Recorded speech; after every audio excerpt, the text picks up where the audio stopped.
Video है, इस video में डीएनए से प्रोटीन कैसे बनता है, क्या होता है, सब कुछ दिया हुआ है। समझ लो ये एक तरीके का समराइज्ड वीडियो है, बहुत छोटा सा। तो आप देख सकते हो हमारा ये क्या है, एक न्यूक्लियस के अंदर है चीज दैट, देखो इसने कितना अच्छा एक्सप्लेन किया, ये सेल है, ठीक है। सेल के अंदर क्या क्या चीजें होती हैं, देखो न्यूक्लियस, क्योंकि यूकैरियोटिक सेल है।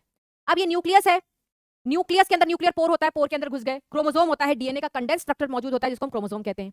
उसके बाद ये क्रोमोसोम इसी तरीके से मैंने आपको बताया था ना, इसको तो हमने पैकेज किया है, इसको खोल के देखोगे तो आपको ऐसे ऐसे न्यूक्लियोसोम स्ट्रक्चर दिखाई देंगे जिसको पैकेज किया गया है with the help of histone protein, यही तो पढ़ाया है।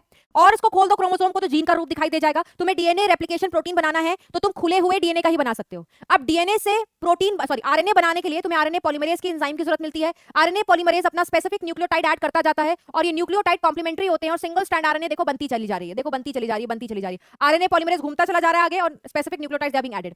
अब ये जो आरएनए बन के आया सिंगल स्ट्रैंडेड आरएनए होता है जिसको मैसेंजर आरएनए बोलते हैं। यही मैसेंजर आरएनए प्रोटीन बनाएगा। बड़ी मैसेंजर आरएनए न्यूक्लियस के अंदर बना है, पहले इसको न्यूक्लियस से बाहर निकालना पड़ेगा, ठीक है।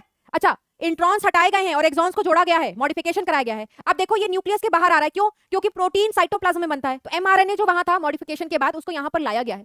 अब यहां पर क्या होता है बेटा, राइबोसोम्स की यूनिट आकर के लगी और ये राइबोसोम्स आगे घूमते चले जाएंगे मैसेंजर आरएनए पर और टीआरएनए इस कोडॉन का कोरस्पॉन्डिंग अमीनो एसिड लाता चला जाएगा, ठीक है। ये देखो अमीनो एसिड बैठा करके, ये क्या होते हैं, एंटी कोडॉन साइट, जो कि कॉम्प्लीमेंट्री होते हैं कोडॉन ऑफ दी एमआरएनए, ठीक है। इसी एंटी कोडॉन के साइड से मदद लेता है, वो रीड करता है कौन सा कोडॉन है और फिर वही स्पेसिफिक टीआरएनए आता है। देखो टीआरएनए आता जा रहा है, अमीनो एसिड आते जा रहे हैं, टीआरएनए आता जा रहा है, ऊपर अमीनो एसिड आते चले जा रहे हैं, ये देखो।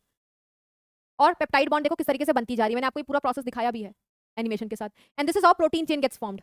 ये तब तक होता रहता है जब तक टीआरएनए स्टॉप कोडॉन्स तक ना पहुंच जाए, ठीक है। ये देखो, ये देखो चल के आ गया ना। तो दिस इज हाउ फिर जो चेन बनी है ये कंडेंस्ड हो जाएगी और बन जाएगा तुम्हारा प्रोटीन, ठीक है। दिस इज प्रोटीन, जबकि प्रोटीन बना किसका है, अमीनो एसिड, बहुत सारे अमीनो एसिड का। तो हमने पूरा समराइज भी कर लिया बेटा, हमने पूरा समराइज